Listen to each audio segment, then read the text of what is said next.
Esta es una clase de antihipertensivos, diuréticos e hipolipemiantes. Bienvenidos.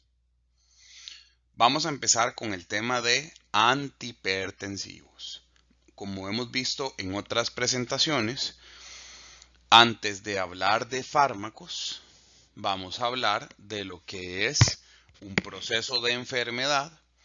Y antes de hablar de un proceso de enfermedad, vamos a hablar de un proceso fisiológico o vamos a hablar de lo que debería de ser más estable o más normal en un usuario. ¿Ok? Algo tan sencillo como iniciar conceptualizando qué es la presión arterial. Bueno, la presión arterial, la Asociación Americana del Corazón lo define como la fuerza de la sangre contra las paredes de los vasos sanguíneos. Se mide en milímetros de mercurio. La presión arterial alta significa que la presión de las arterias es mayor de lo que debería. Otra denominación de la presión alta es hipertensión. Entonces, hay una fuerza de movimiento. Hay una fuerza con que se desplaza la sangre desde punto A, que podríamos llamarle el corazón, hasta punto B, que es el músculo, el órgano, el cerebro, el ojo, cualquier parte del cuerpo que necesita llevarle sangre. ¿Ok? Eso es necesario entenderlo. Para poder mover algo se necesita fuerza. Para poder movilizar algo se necesita presión. Entonces, vamos a hablar un poquito de lo que es física de colegio, ¿verdad? No vamos a hablar todavía de farmacología en el paciente en estado crítico. Vamos a hablar solo física del colegio. ¿Qué es fuerza? Que nosotros lo vimos en algún momento en nuestra materia de física ya en la secundaria. Es la capacidad física para realizar un trabajo o un movimiento, por ejemplo, la fuerza muscular. También otro concepto es la aplicación de esta capacidad física sobre algo. Por ejemplo, levantó la caja con fuerza. Necesito que me pongan mucha atención en este punto entonces. La fuerza es la capacidad de poder desplazar algo de un lugar a otro. Como que en este gráfico, esta persona intente desplazar esta caja desde punto A hasta punto B. Para eso necesita hacer presión y vencer el peso que tiene esta caja digamos, la base y poder desplazarlo hacia un lugar hacia otro. ¿Ok? Entonces, con esto quiero partir de poder explicarme o el hecho de que la presión arterial es la fuerza que se ejerce sobre los vasos, sobre la parte endotelial de la arteria. ¿Ok? Hay un desplazamiento. Cuando se hace esta fuerza, se desplaza la sangre. Desde donde viene, hay una fuerza en contra de las paredes y hacia dónde va. De un punto a un punto B. ¿Ok? Si no se da esa presión, si no se da esa fuerza, no se moviliza la sangre, no se desplaza hacia los diferentes órganos y hacia los diferentes sistemas. ¿Ok? El problema está cuando no hay la presión adecuada o cuando hay exceso de presión arterial. Cuando no está la presión adecuada puede ser por muchas razones, ¿ok? La hipotensión, la tensión que se da dentro de las paredes de las arterias, la hipotensión arterial es detonado por varias causas. Mencionaré algunas, que no es un curso ahorita de fisiopatología, pero mencionaré algunas para ir enlazando conocimientos. Por ejemplo, cuando la cantidad de volemia que sale, digamos que se va a desplazar a través de las arterias es muy baja. Hay poca presión. Eso es como tener una manguera para llenar una piscina, pero la cantidad de agua que sale es muy poquita. ¿Cuánto vas a durar llenando la piscina? Posiblemente desde el viernes hasta el lunes en la madrugada y no te metiste a la piscina, ¿ok?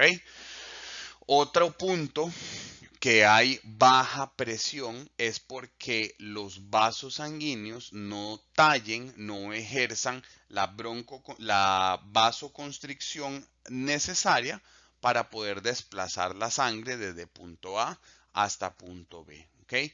Esta situación podría pasar habitualmente en casos de sepsis, de shock séptico, en que posiblemente sí haya volemia, pero no hay la suficiente fuerza de parte de lo que es de las arterias para tallar, hacer una vasoconstricción y movilizar la sangre de punto A a punto B. ¿Okay? Otras causas de hipotensión se verán más adelante. Esas son dos de las más comunes, que haya hipovolemia, ¿okay? O que haya pérdida de la vasoconstricción secundaria a algún proceso fisiopatológico. Uno de los ejemplos más comunes es en el caso del shock séptico. ¿Okay? Recordando un poquito la anatomía, vamos a desempolvar aquel conocimiento de que en la parte vascular del organismo, ¿verdad? Tenemos venas y tenemos arterias, ¿ok? Y que tienen sus diferencias. Es importante no olvidar esto. Las venas tienen un diámetro aproximadamente de 5 milímetros en promedio. Hay venas mucho más gruesas como la vena cava superior e inferior, que tienen un diámetro mucho mayor, y hay venas que pasan por distintas porciones más distales de los miembros superiores e inferiores que no tienen un diámetro de 5 milímetros, posiblemente sea menor, ¿ok? Vean lo interesante que está acá una vena graficada, digámoslo así, que cuando las venas van perdiendo su calibre, porque digamos está en una parte más vascular, más íntima, en que pierden, van disminuyendo su calibre, llegan a ser vénulas, ¿ok? Las vénulas, vean que tienen el mismo componente, el mismo endotelio, ¿ok? No tienen tanta capacidad elástica y carecen de músculo. Todavía la parte venosa tiene un poco de músculo para poder favorecer la movilización de la sangre a través de las venas, ¿ok? Y tiene el tejido fibroso todavía aún presente. Luego, aún más íntimo en la parte de las vénulas están los capilares, que los capilares prácticamente solo tienen la parte del endotelio, ¿ok? Si vamos haciendo todavía diferencias, llegamos a la parte de las arteriolas, ¿ok? En donde tienen únicamente la parte del endotelio que viene de la parte capilar, y la parte del tejido muscular, que sí tienen músculo. Vean que inclusive tienen muy similar a la misma cantidad de músculo, una arteriola, que una vena, ¿ok? Y las arterias, que es un diámetro similar al de las venas, ¿verdad? Tiene 1 milímetro menos, pero tienen un gran componente muscular que envuelve toda la parte de la arteria para poder aplicar más fuerza, ¿ok? La fuerza, lo que es fisiológicamente hablando, necesito músculo, ¿ok? Por eso es que a mayor fuerza, mayor músculo, la parte arterial va a tener un gran componente de la capa muscular que favorece la movilización y la ejerción de la presión de la sangre para que se pueda desplazar y movilizar, ¿ok? Recuerden que a lo que es el tránsito sistémico, la sangre sale del corazón por medio de las arterias, llega a su lugar meta, el sistema que tenga que llegar, huesos, tejidos, órganos, etcétera, y cuando ya va llegando a su destino, pierde su calibre y algunos componentes hasta ser arteriola, luego pasa a la parte de los capilares y luego genera sangre de retorno, transformando este trayecto denominado capilares en vénulas, en vénulas en venas, y nuevamente llega a lo que es el corazón. Y eso lo podemos ver en esta diapositiva. en donde aquí vemos lo que es la circulación mayor y la circulación menor. Vean, empecemos desde aquí arriba para tener orden. De las cámaras cardíacas izquierdas del corazón sale la sangre. Aquí en este gráfico o en esta imagen más bien está de color rojo. Podemos llamar a lo que es de color rojo circulación mayor, en donde sale de las cámaras izquierdas, propiamente del ventrículo izquierdo, ¿ok? Atraviesa la válvula aórtica, pasa por la aorta y a partir del callado aórtico y de la aorta empieza a repartir, a distribuir su sangre por todas las venas que son elásticas, que tienen ese componente a favor fibroso muscular para poder ejercer presión y movilizar la sangre desde punto A hasta punto B, ¿ok? Y a partir de acá llega a perder más calibre para meterse en las zonas más delgadas, íntimas y pequeñas del organismo. De las arteriolas llega a lo que son los capilares y aquí es donde se da el intercambio de materiales. La sangre arterial lleva nutrientes, glucosa, oxígeno, vitaminas, albúmina, hemoglobina con oxígeno, un sinfín de cosas para poder movilizar esos músculos, nutrirlos, llevar lo que se necesite a los componentes sistémicos, etcétera, etcétera, ¿ok? Luego de este intercambio de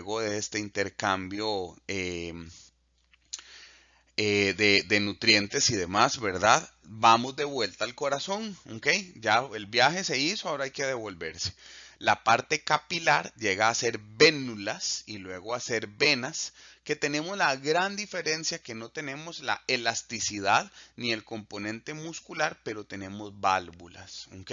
Tenemos válvulas de no retorno que impiden que la sangre se devuelva. Aquí no hay un doble movimiento, ¿ok? No hay un movimiento pulsátil en que la sangre se mueva y reciba un aporte extra por el bombeo del ventrículo izquierdo. No, ¿verdad? Acá sí, aquí hay dos presiones, dos movimientos. Por eso se llama presión arterial sistólica y presión arterial diastólica. En lo que son las venas, no. Las venas únicamente tenemos la presión venosa central, que si bien hay presión en la parte de las vénulas y las venas periféricas, solo se censa por medio de mecanismos invasivos, que los verán en otro momento, la presión venosa central. Pasan lo que son las válvulas de no retorno, ¿ok? Y llega nuevamente a las cámaras derechas del corazón, ¿ok? Yo dije anteriormente que lo que estaba en color rojo es la circulación mayor, digámoslo así, pero también involucra toda esta parte, ¿ok? Desde que sale del ventrículo izquierdo, todo el aporte arterial, capilar, vénula, vena, hasta que llega a la cámara derecha del corazón, a la aurícula derecha, baja al ventrículo derecho y solo esta porción que estoy señalando acá con el puntero es la circulación menor, ¿ok? De menor tamaño, digámoslo así, y mayor tamaño toda esta y menor tamaño solo esta, ¿ok? ¿En qué consiste la circulación menor? Veamos que es un proceso similar pero más corto, por eso le llamamos menor o circulación pulmonar. Sale la sangre, que en este momento la sangre es venosa porque tiene menos cantidad de oxígeno que la sangre arterial. A pesar de que es una sangre venosa que va a llegar al pulmón, se le denomina aún así arteria pulmonar porque lleva sangre hacia los pulmones, ¿ok? Llega hasta la parte más íntima, a donde es la parte alveolar, para que se dé un intercambio de sustancias por medio de mecanismos de difusión simple. O sea, te doy lo que más tengo, me llevo lo que más tienes. En ese momento, en el pulmón, se da un intercambio de oxígeno con dióxido de carbono. ¿Ok? Cuando se da el intercambio de oxígeno con dióxido de carbono, llega la sangre enriquecida en oxígeno, bien nutrida de oxígeno, a lo que es la aurícula izquierda, ventrículo izquierdo, a iniciar nuevamente la circulación mayor. Como les dije, aquí hay dos movimientos, dos presiones, se ejerce doblemente fuerza, en donde se puede ver de esta manera. presión arterial sistólica, presión arterial diastólica, ¿ok? Entonces, vean que cuando sale del ventrículo izquierdo, ¿ok? Hay un gran movimiento de presión arterial, ¿ok? Donde llega aproximadamente a censarse casi a 120 milímetros de mercurio, ¿ok? Cayendo a este punto, digamos, no es que no hay, la presión llega a cero, sino que hasta este momento que sale del ventrículo izquierdo, solo se sensa una presión, solo hay un solo movimiento por cada latido cardíaco con una presión sensada hasta 120. A partir del momento en que abandona el ventrículo izquierdo y ya empezamos a lo que es el tránsito arterial, ¿verdad? El lecho arterial, vamos a tener ya dos presiones, lo que es la presión arterial sistólica, que fue ejercida principalmente por la contracción del ventrículo izquierdo, y la presión diastólica, que se sensa aproximadamente en 80 milímetros de mercurio. Ven, hay dos movimientos, por ahí un movimiento pulsátil. Si fuese un movimiento pulsátil, si fuese un único movimiento el que hay en la parte arterial, observaríamos esto: un movimiento, un movimiento, un movimiento, con pausa. Pero como son dos movimientos, hay un movimiento y se sigue moviendo, un movimiento y se sigue moviendo, un movimiento y continúa la movilización, ¿ok? Entonces son dos presiones arteriales las que tenemos: presión arterial sistólica y presión arterial diastólica. Con sus grandes diferencias, tienen que tener una similitud clínica. La presión de pulso, por ejemplo, que nos va también a censar de que, bueno, hay un movimiento otorgado por la contracción del ventrículo izquierdo, que es la presión arterial sistólica, bien, pero ¿cuánta presión arterial está ejerciendo todo ese endotelio muscular de las arterias para poder continuar la movilidad de la sangre arterial? Entonces, también todo eso pesa y todo eso hay que sumarlo. Si yo tengo una buena presión que sale del ventrículo izquierdo, pero tengo una mala presión ejercida por lo que es la parte de la vasoconstricción arterial, o sea, una presión arterial diastólica baja, voy a tener una presión de pulso también con una gran diferencia. Para no enredarlos más con este tema, que no lo van a ver en farmacología, lo van a ver más adelante, es más sencillo interpretar la presión arterial media en un paciente críticamente enfermo que ponerse a detallar la presión arterial sistólica y la presión arterial diastólica. Con la presión arterial media tenemos mucha información, que lo veremos en la próxima diapositiva. Vean que conforme va transformando y alejándose de la parte de la arteria a las arteriolas, ¿ok? Su presión arterial va disminuyendo, ya no se necesita tanta presión para llegar al lugar meta o al lugar destino, porque prácticamente que ya se está llegando. En lo que son los capilares, ya no hay un doble movimiento, ya no hay doble presión. La presión prácticamente es de 40 como máximo, en donde va disminuyendo, y cuando llegamos a la parte de las vénulas y las venas, se sigue manteniendo una presión que ya no es arterial, ahora es una presión venosa, pero veamos que es muy poca, muy diferente en relación a los 120 milímetros de mercurio que tenemos que tener en lo que es la actividad arterial, en lo que es la actividad venosa. La presión que tenemos que tener no necesariamente tiene que ser tan alta. De hecho, una presión venosa alta, una presión venosa central alta, nos podría indicar de algún tipo de patología que le esté ocurriendo al usuario, en distintas situaciones, tanto médicas como quirúrgicas. ¿Ok? Presión arterial media, ¿importante para qué? Para esto, ¿ok?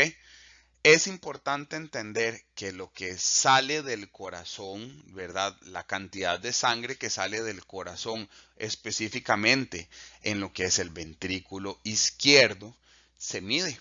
Se mide y podemos interpretar lo que es mucho o lo que es poco.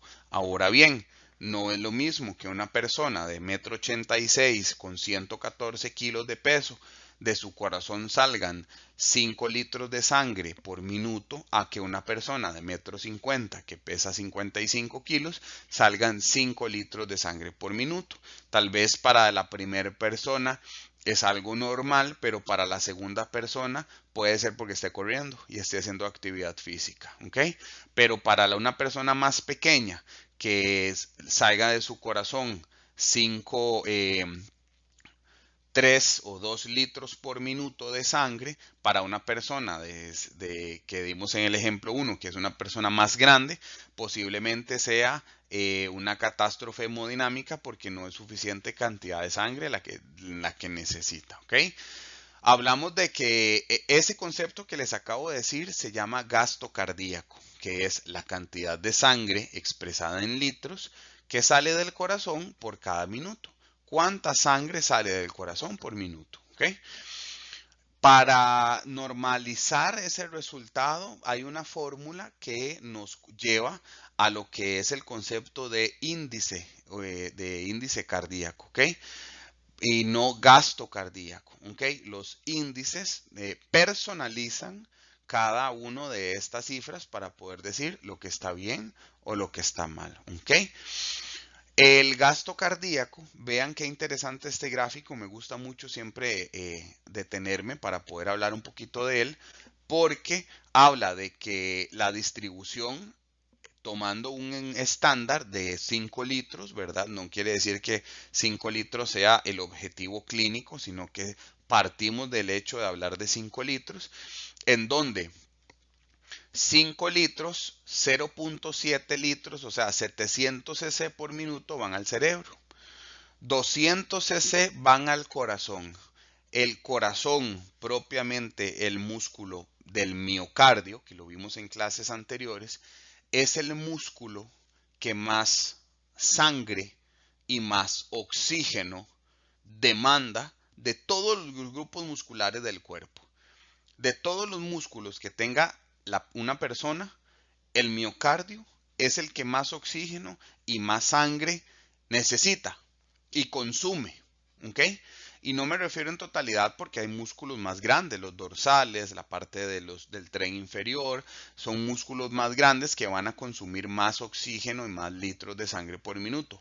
Pero por índice, para volver a tomar un ejemplo similar, o sea, por superficie, por cantidad de músculo, el miocardio es el que consume más sangre por minuto o más oxígeno, para usar términos adecuados. Los músculos no consumen sangre, consumen oxígeno, ¿ok? Vean que es 200 cc por minuto, pero estamos hablando que es el corazón. Y que aparte que es el corazón, el corazón es un órgano hueco, por dentro no tiene más que sangre, tiene más sangre, ¿ok? Y la sangre que está adentro no es que le llega al miocardio. La sangre que le llega al miocardio no está adentro, es por las arterias coronarias, que vimos con anterioridad en clases atrás. Entonces, este músculo cardíaco se aprovecha mucho de la situación del área anatómica en donde se encuentra para levantar el cartel de primero y decir, bueno, muy bien, enviemos sangre a todo lado, pero yo quiero primero, ¿verdad? Entonces, el músculo miocardio es de los primeros que absorbe sangre, ¿ok? El hígado, el litro 300, vean los riñones, 1 litro por minuto. Por cada 5 litros por minuto que sale del corazón, ¿ok? Los riñones van a llegarle 1 litro por minuto, ¿ok? Y van a ver la gran funcionalidad que tienen los riñones por ese litro que le llegue por minuto. No solo es porque el riñón lo necesita, digamos, en temas de oxígeno y metabolismo y demás, sino por su función de filtrado, ¿ok? Vean que el componente musculoesquelético, ¿verdad? Que tiene el organismo, tiene una demanda igual que los riñones, que es 1 litro por minuto. La piel son 250 cc por minuto, ¿ok? Y los huesos 450 cc. Todo esto es la parte arterial que lleva sangre a todos estos componentes orgánicos y musculoesqueléticos que les doy ejemplo. Ahora hablemos de la parte venosa. La parte venosa la tiene este gráfico cuantificado en lo que es porcentual.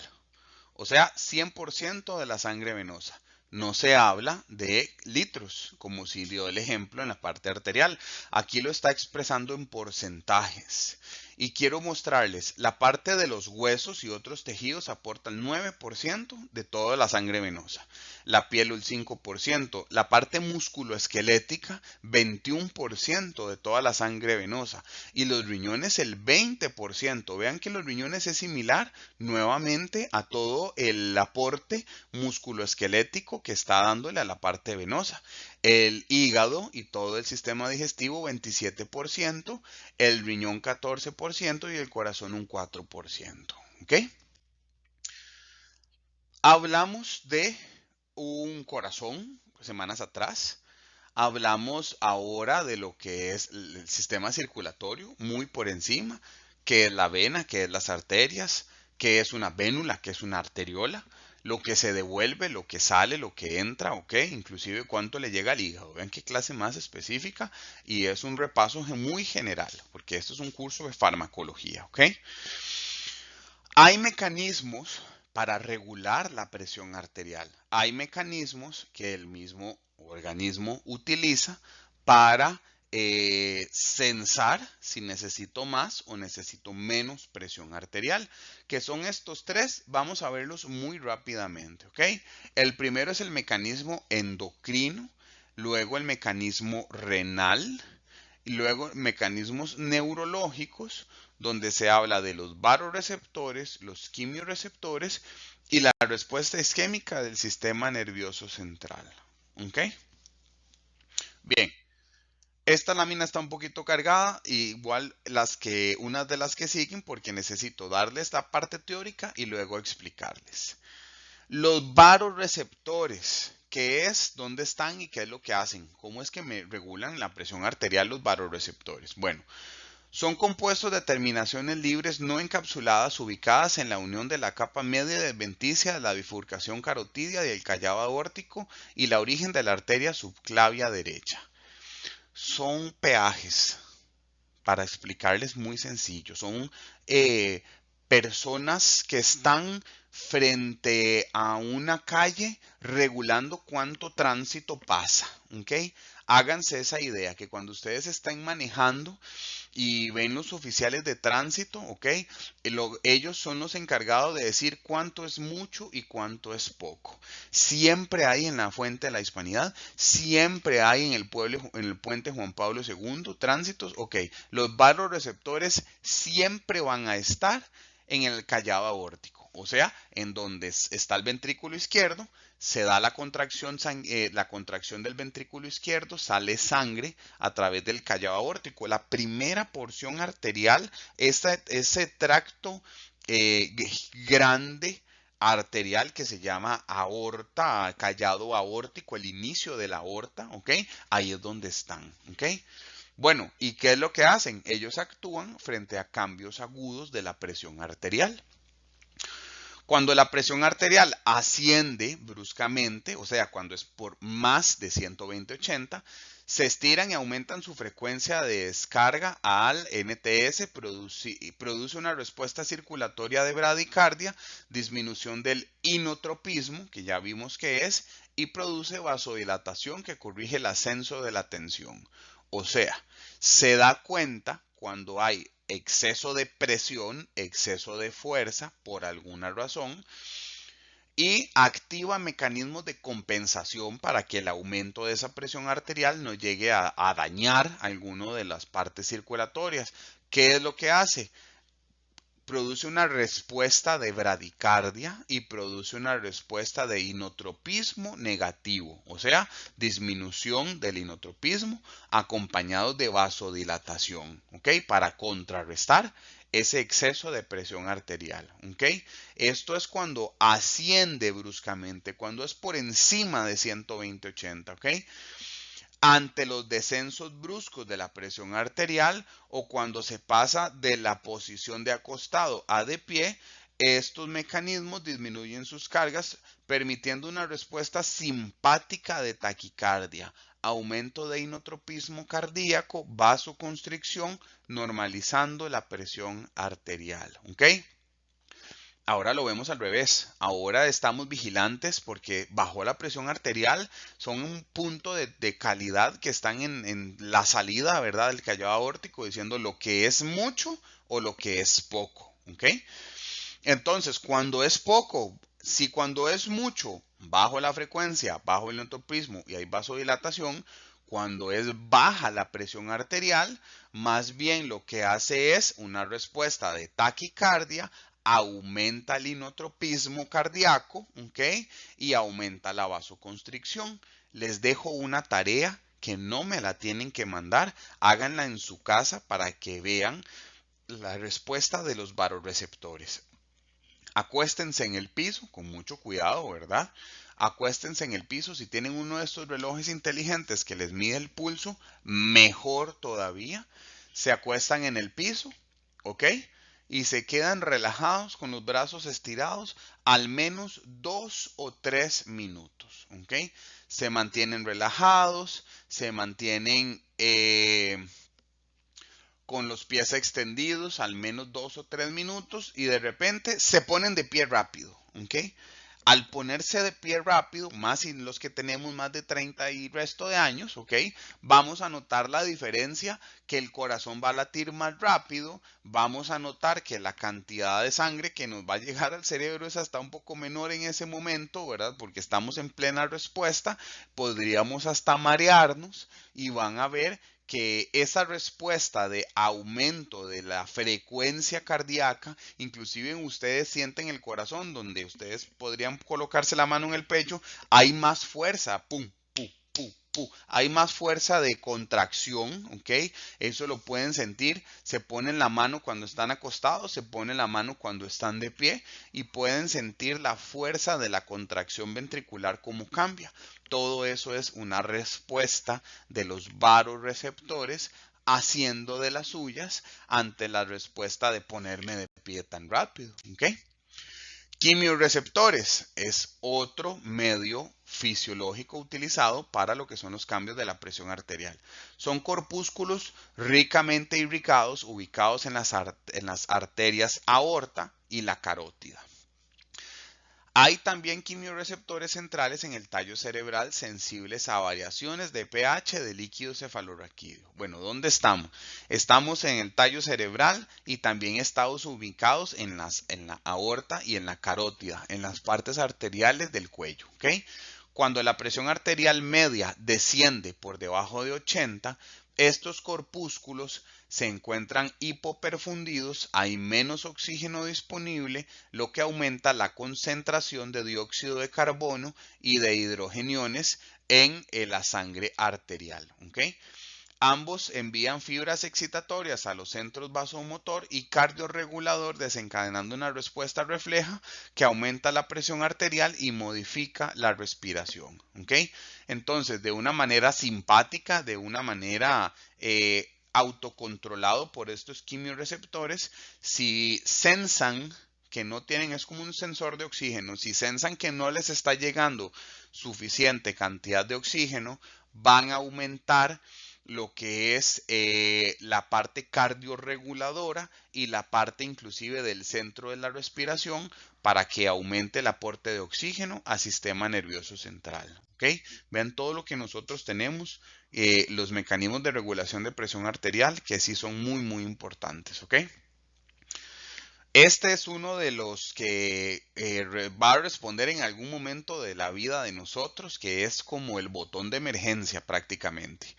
Respuesta isquémica del sistema nervioso central. Este dispara un potente mecanismo de deferencia vulvar y de respuesta simpática. Envía señales que producen vasoconstricción periférica y el aumento de la actividad cardíaca.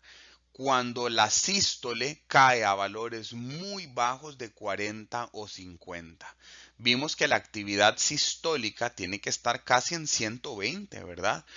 Cuando hay una situación de salud grave, que esa presión sistólica llegue a 40 o 50, el cuerpo prácticamente tiene un botón de emergencia de presión en caso de fuego para autoproteger lo que más podría dañarse de manera irreversible o dañarse o proteger lo más sagrado.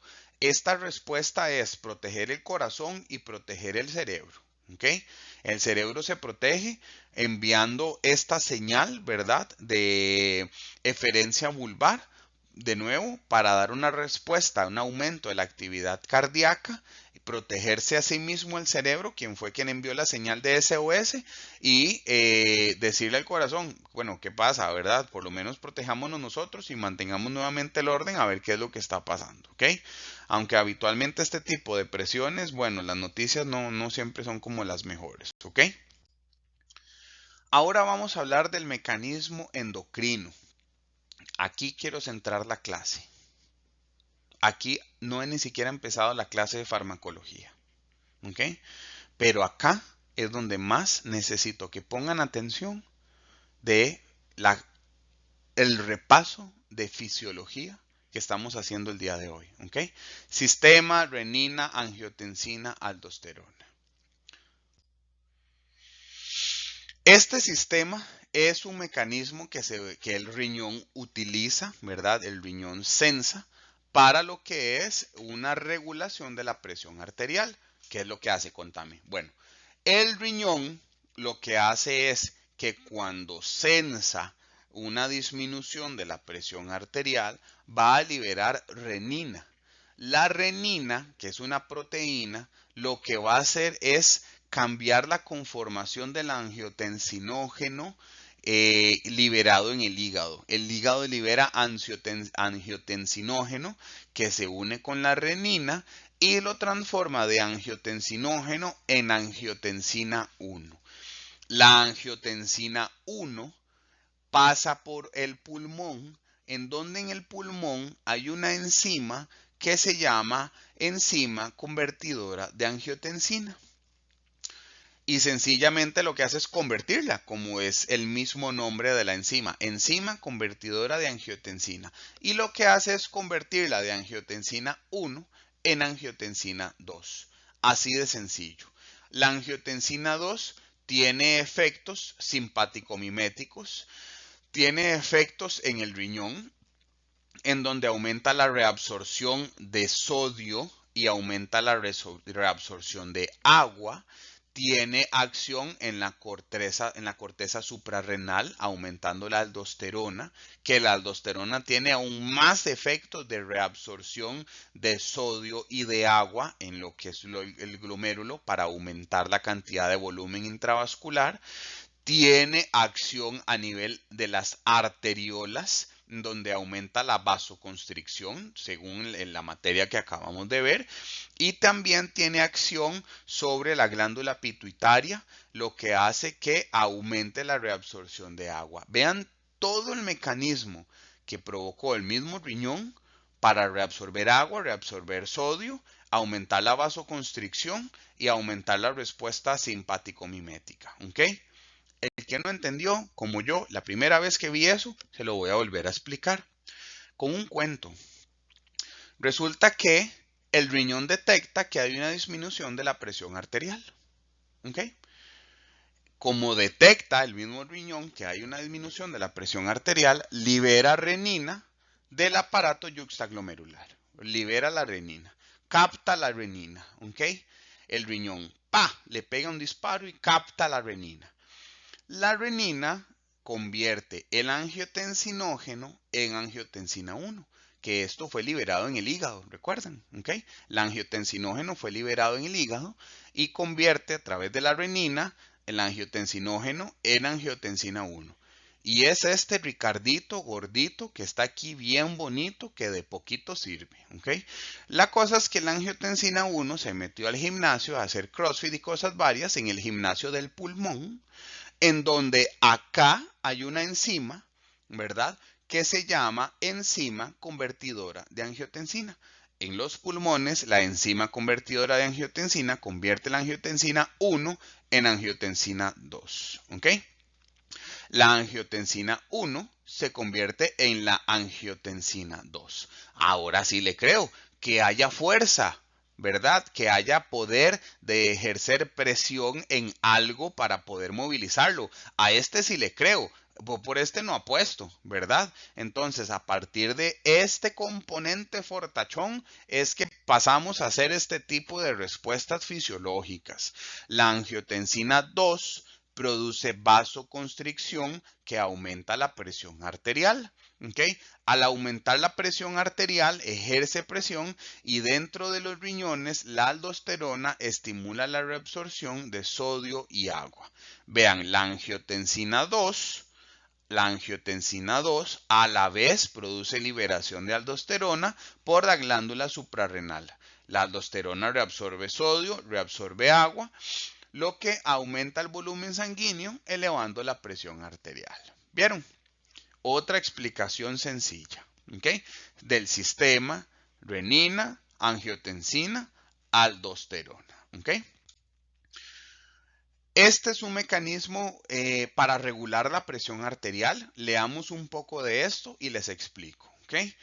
Es el principal responsable de la regulación a largo plazo de la presión arterial. Es prácticamente perfecto y es el que en última instancia promueve el ajuste fino y exacto de la presión arterial. El funcionamiento, bueno, la reducción de la presión arterial conlleva la hipoperfusión renal, produciendo redistribución interrenal del flujo sanguíneo y un aumento de la reabsorción de sal y agua, obteniendo el incremento de la volemia y de la presión arterial.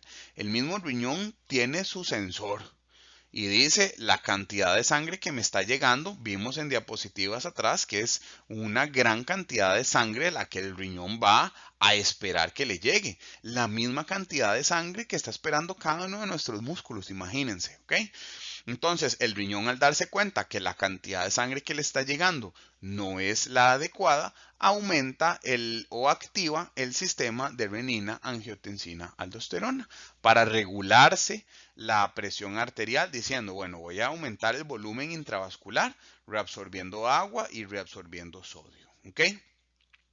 El aumento de la presión arterial produce natriuresis, que es excreción de sodio y orina, y el retorno de la presión arterial a valores normales. También el riñón sensa cuando la presión arterial está alta. El riñón es perfecto, ¿ok? A veces no lo cuidamos por cosas que le metemos a nuestro cuerpo o por cosas que no le metemos, como el agua, básicamente, ¿ok? Entonces, el riñón también sensa cuando la presión es mucha y dice, hey, no, aquí en vez de reabsorber agua y sodio, voy a liberar agua y sodio, ¿ok? Entonces, aumenta la presión arterial, produce natriuresis, que es la disminución de la excreción de sodio en la orina, y la retención, el retorno de la presión arterial a valores normales, ¿ok? Su electrolito a uso para poder regular la cantidad de volemia es el sodio, ¿ok?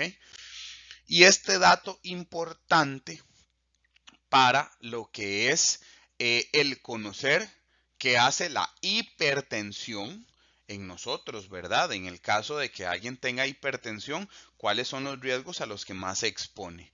Bueno, las principales causas es los accidentes cerebrovasculares, ¿verdad? De predominio hemorrágicos, que es esta ruptura de este vaso sanguíneo a nivel del sistema nervioso central, en donde produce prácticamente catástrofes, ¿verdad? Es un sangrado que en algunos casos se controla, en otros prácticamente que es una muerte porque no llega sangre, se aloja e inclusive podría herniar o podría lesionar alguna parte del cerebro, ¿ok?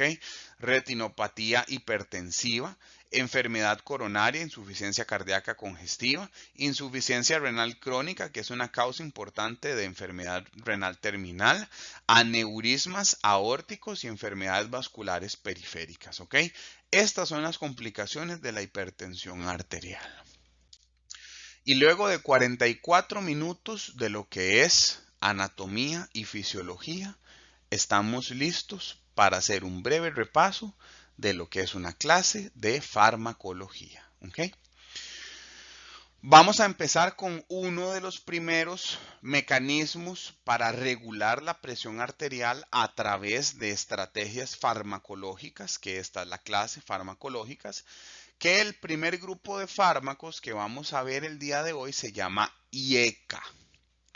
¿Qué hace el IECA? Bueno, reduce la presión arterial porque interrumpe el sistema renina, angiotensina, aldosterona.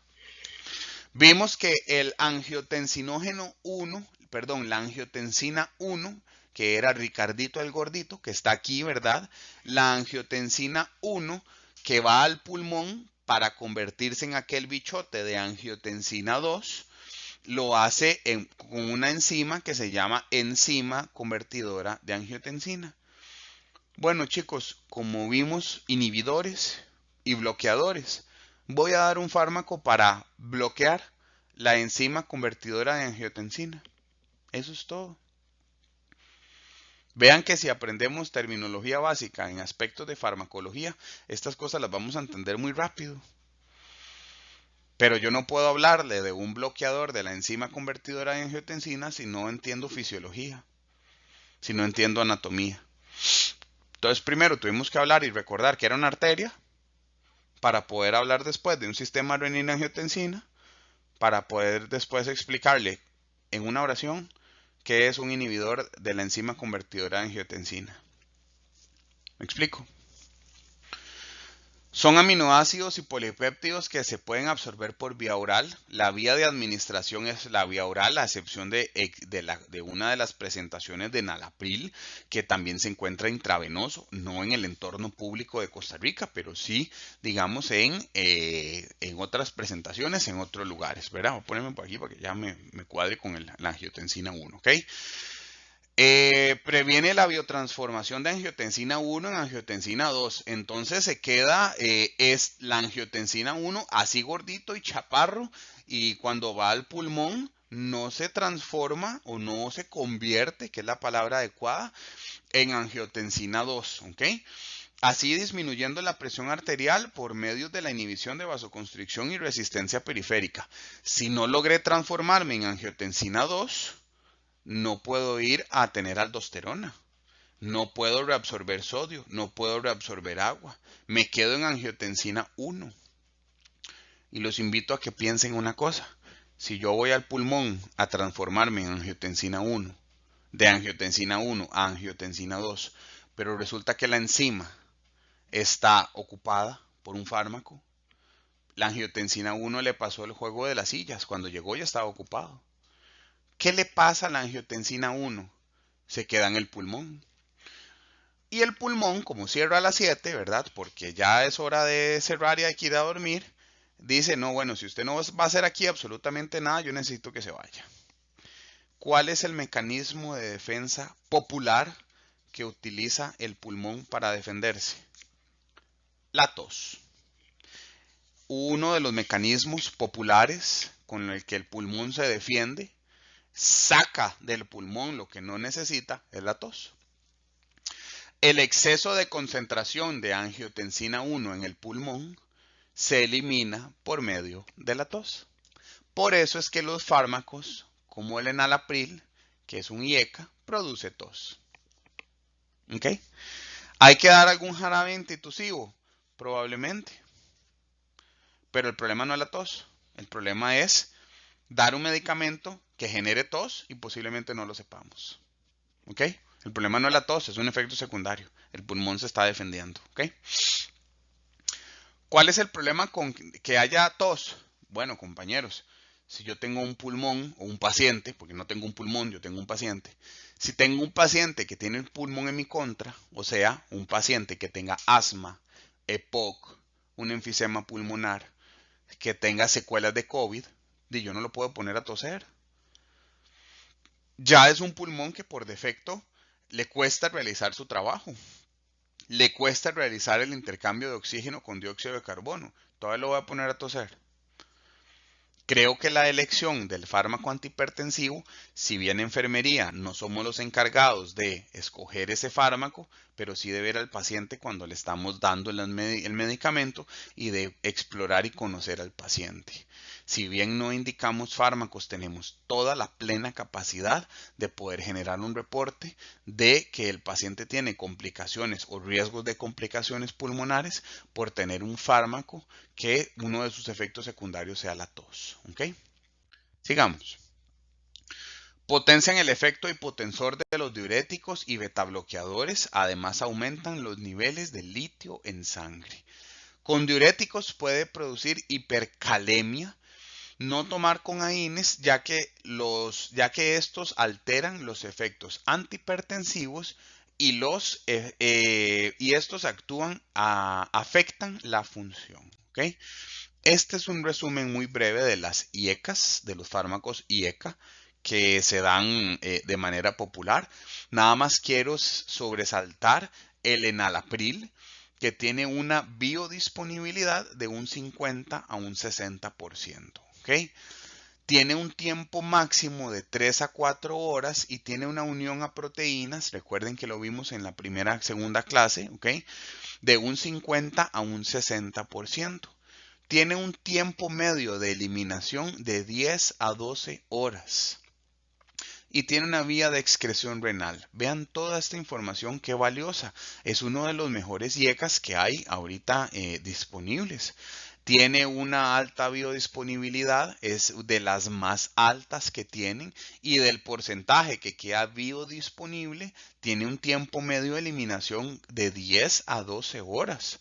Se encuentra en la unión, digamos en el punto en que tiene más biodisponibilidad en razón al tiempo medio de eliminación de horas. ¿Ok? Entonces, es un muy buen fármaco, ¿ok? En comparación a los otros que posiblemente habría que darlo o más cantidad de veces o más cantidad de fármaco, ¿ok? Otro medicamento importante para regular la presión arterial es el ARA2, que reduce la presión arterial bloqueando los efectos vasoconstrictores de la angiotensina 2. Interfieren en el sistema renina-angiotensina, bloquean selectivamente la angiotensina 2, propiciando la disminución de la presión arterial, no inhiben la producción de ECA. ¿Okay? Recordemos la diapositiva anterior donde vimos la distribución que estaba el hígado, el riñón, ¿okay? Y luego seguía el pulmón y todos sus efectos de lo que era la angiotensina 2 y la aldosterona. Ok, este es un fármaco que le pone un alto a la angiotensina 2 e interfiere, vean lo que dice aquí, interfiere en el sistema renina-angiotensina e impide que se siga, digamos, con todo el proceso fisiológico de la angiotensina 2. Tiene una baja absorción intestinal, presenta elevada unión a las proteínas plasmáticas, casi 90% en todos los casos, y un pasaje moderado a través de las membranas como la placenta. Se metaboliza en el hígado y se excreta en el bolo biliar y otros a nivel del sistema renal. La vida media es de 5 a 10 horas y el intervalo interdosis de la mayoría es de 12 a 24 horas. ¿Ok? Entonces, para volver a entenderlo de una manera un poquito más sencilla, recuerden que el angiotensinógeno se une con la renina y da angiotensina 1, va al riñón, va al pulmón y en el pulmón pasa de ser angiotensina 1 a angiotensina 2. Uno de los fármacos que interrumpe este proceso fisiológico es el IECA, ¿verdad? Que ya lo vimos acá. Y el ARA2 es un medicamento que va a impedir que la angiotensina 2 aplique o lleve a cabo sus efectos fisiológicos, ¿ok?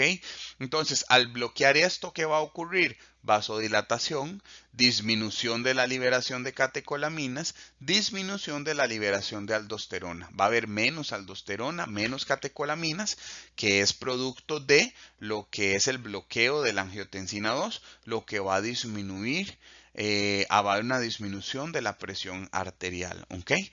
ARA2, ¿qué significa? Antagonista, ya vimos extensamente que es antagonismo, ¿verdad? ARA2 es antagonista de los receptores de angiotensina 2, ¿ok? Ejemplos de estos, ibersartán. El ibersartán tiene una vida media de 11 a 15 horas. Vean la biodisponibilidad de 90 a 95, perdón, la unión a proteínas de 90 a 95, una biodisponibilidad que es la más alta de todos los fármacos, que es un 70%, y una expulsión renal hepática de 1 al 99%. no interactúa con alimentos y las presentaciones van de 150 a 300 miligramos. Uno de los mejores fármacos que hay por tener una biodisponibilidad tan alta. ¿Ok? Entonces vean lo importante que ahora podemos comprender estos cuadros al poder comprender, digamos, la clase de farmacología que vimos anteriormente, hablar sobre lo que es las vías de eliminación, la biodisponibilidad y el concepto de vida media y el concepto de unión a proteínas. ¿Ok? Otro ejemplo en lo que son fármacos que ya vimos con anterioridad, los voy a ver, solo los voy a nombrar porque ya los vimos, ¿ok? Son los bloqueadores beta-adrenérgicos, que vimos que lo que son los receptores adrenérgicos o los receptores beta-adrenérgicos, están los receptores beta 1 y los receptores beta 2, ¿ok? Un fármaco para regular la presión arterial es aquel que llega a bloquear los receptores beta-adrenérgicos, ¿ok? Disminuyen la presión arterial ya que bloquean los sitios de los receptores beta-adrenérgicos del sistema muscular y la conducción del corazón. Disminuye la frecuencia cardíaca y la fuerza de contracción como resultado demandando menos oxígeno, ¿ok? Ejemplos de estos, aquí tenemos el atenolol, que tiene un tiempo de vida máxima de 2 a 4 horas, una unión a proteínas menor del 5%, tiene una semivida de 6 a 9 horas, tiene una vía de eliminación renal, ¿ok? Y yo creo que sería solo eso importante a mencionarlos. Aquí, si les fallé, no es uno pues de los mejores fármacos que tenga disponible el servicio privado, ¿verdad? Perdón, el servicio público de Costa Rica. Tenemos otro como el propanolol, que sí tiene un 90-95 unión a proteínas plasmáticas, tiene una semivida de 3 a 6 horas, un tiempo máximo de 1 a 3 horas y una eliminación hepática, ¿ok? Antagonistas de calcio, ya los vimos, ¿ok? De igual manera los voy a mencionar nuevamente. Los vimos cuando vimos antiarrítmicos, ¿ok? Antagonizan o bloquean los canales de calcio, disminuyen la entrada de calcio en el corazón, en el músculo liso, cumple un papel fundamental en la despolarización eléctrica de la membrana y el proceso de excitación, contracción de la fibra muscular. En resumen, evita el paso de iones de calcio en las caulas miocárdicas y en las células musculares lisas, provocando la dilatación de las arterias coronarias y periféricas. Así disminuyen la fuerza de contracción del corazón. Materia ya vista, ya nosotros habíamos visto lo que era un antagonista de calcio, ¿verdad?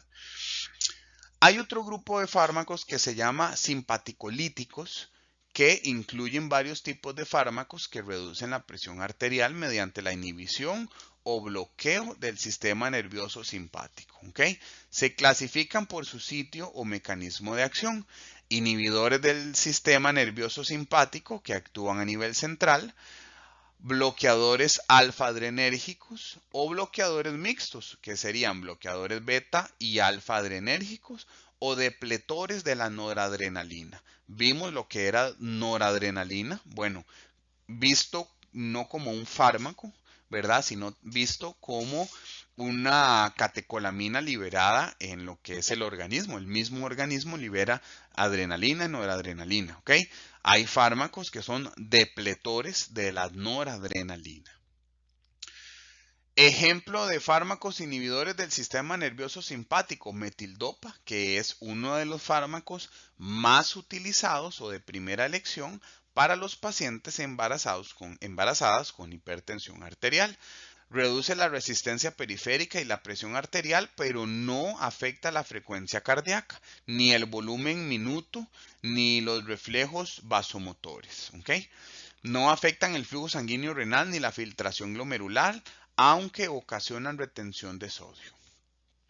El efecto hipotensor máximo se desarrolla luego de 4 a 6 horas, se metaboliza en el hígado y en el intestino y se excreta por medio de la orina.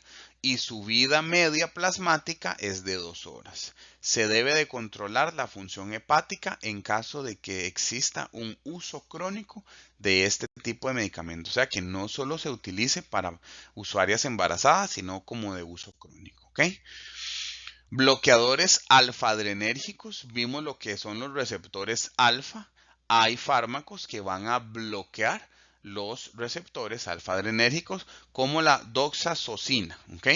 Se fija competitivamente en los receptores A1 adrenérgicos del sistema nervioso simpático, ocasiona una vasodilatación periférica, reduciendo las resistencias vasculares y de la presión arterial. Biodisponibilidad del 65%, efectos hipotensores a las 2 horas, siendo máximos de 5 a 6 horas y puede durar hasta 24 horas. Se metaboliza en el hígado, siendo la mayor parte de dosis eliminada en heces y solo el 9% en la orina. Una vida media de 22 horas. Depletores de noradrenalina, que son como por ejemplo el fármaco que se llama reserpina, que depresiona las reservas de la serotonina y la norepinefrina en el cerebro, médula suprarrenal y otros tejidos. Reduce la recaptación de catecolaminas por los terminales nerviosos adrenérgicos. Los efectos hipotensores general no se observan hasta pasadas 2 o 3 semanas. Los metabolitos de la reserpina se excretan gradualmente en la orina y las heces, pero los efectos antihipertensivos pueden durar varias semanas después de la discontinuación de la terapia. ¿Okay? Un bloqueador mixto utilizado de predominio en usuarios que han tenido intervenciones para colocación de stent o infartos o etcétera, es el carvedilol, que es un fármaco que va a bloquear tanto la actividad alfa como lo que es la actividad de los receptores beta. Entonces es un alfa bloqueador y un beta bloqueador. ¿Ok?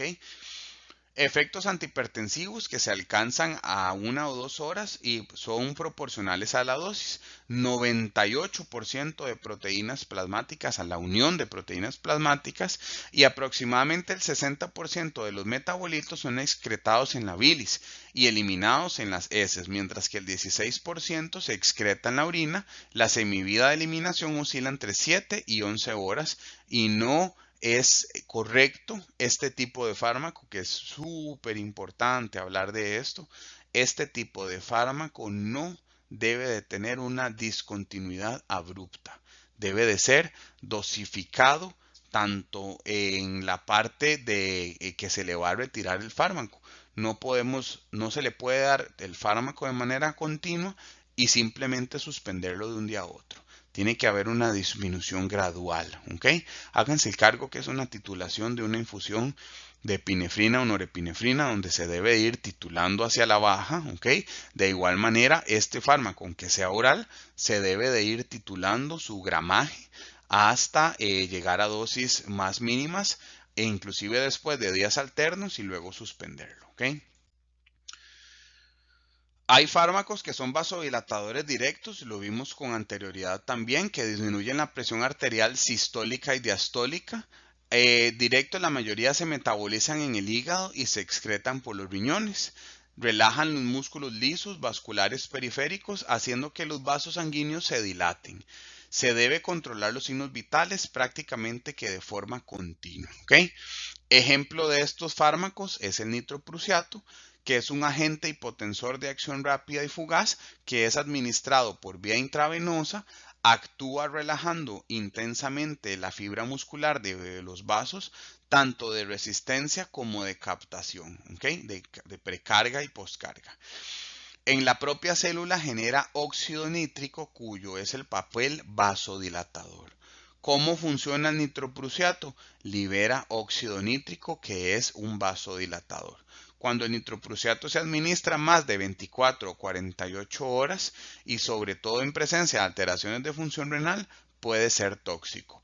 a este paciente hay que resolverle con este fármaco en 24 o 48 horas, si no después inicia el riesgo de toxicidad, ¿ok? Si a pesar de la administración de agentes que liberan óxido nítrico como vasodilatador, se le debe agregar o habitualmente se le agregan fármacos antihipertensivos extras al nitroprusiato en búsqueda de que en 48 horas ya el paciente no necesite este fármaco, sino que quede con antihipertensivos orales, ya que después de este tiempo, ¿qué pasa? Aumenta la toxicidad. El inicio de la acción ocurre a los 30 segundos y el pico máximo hipotensivo a los 2 minutos. No se debe de suspender tampoco de manera abrupta porque puede causar efectos de rebote. ¿Ok?